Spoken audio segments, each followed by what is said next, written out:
You've been told your whole life, love your children unconditionally, show up for them, be there for them, and I'm not here to take that away from you. But I need to tell you something that the parenting world has been too afraid to say out loud.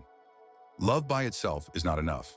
In fact, I've watched love, pure, genuine, unconditional love, produce some of the most lost, directionless, emotionally fragile young adults I've ever seen. And the reason might be the one thing no one wants to hear. Think about the kids you know who grew up feeling deeply loved, warm homes, attentive parents, plenty of affirmation, but who are now in their 20s and can't hold a job, can't handle criticism, can't sit with discomfort for more than 5 minutes.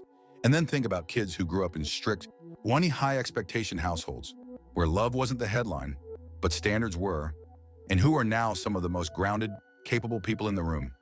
That's not a coincidence. Love without standards raises a child who feels good about themselves.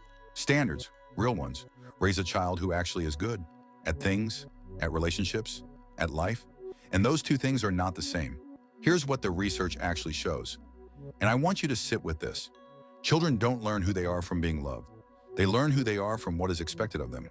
When you hold a standard, when you say, in this family, we finish what we start, or we don't quit when things get hard, you are not withholding love.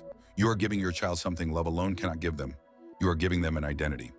The child who was never allowed to fail, never pushed past their comfort zone, never held to a promise they made, that child doesn't know what they're capable of, because no one ever cared enough to find out. And I know that sounds harsh, but think about the coaches, the teachers, the mentors that people credit for changing their lives. Were they the ones who were softest with them, or were they the ones who refused to let them be less than they were capable of being? Almost every time, it's the second one. Standards are not the opposite of love. Standards are love in a form that actually prepares your child for the world they're going to live in. Now, I want to be clear. I'm not saying be cold. I'm not saying be a drill sergeant. I'm not saying don't hug your kids. The most powerful combination in parenting are high warmth and high standards together. Tell your child you love them, and then hold them to the commitment they made, both in the same breath.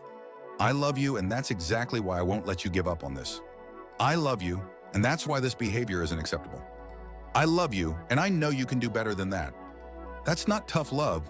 That's just parenting with a long enough view to see past today's tears into the adult you're building. The parents whose kids become their best friends as adults, they weren't always the most comfortable to grow up with, but they were the most consistent, and their kids grew up knowing, my parent believed in something for me, even when I didn't believe in it for myself. So here's the question I want to leave you with, and I mean this genuinely. What standard are you currently holding in your home that your child will thank you for in 15 years? If an answer came to you quickly, good, hold it. If nothing came, that might be the most important thing this video gave you today. Drop it in the comments. I read everyone, and if someone else's answer hits you, that's a conversation worth having. If this is the kind of thing you want more of, the uncomfortable evidence-backed conversations about raising real human beings, subscribe. That's all this channel is. I'll see you in the next one.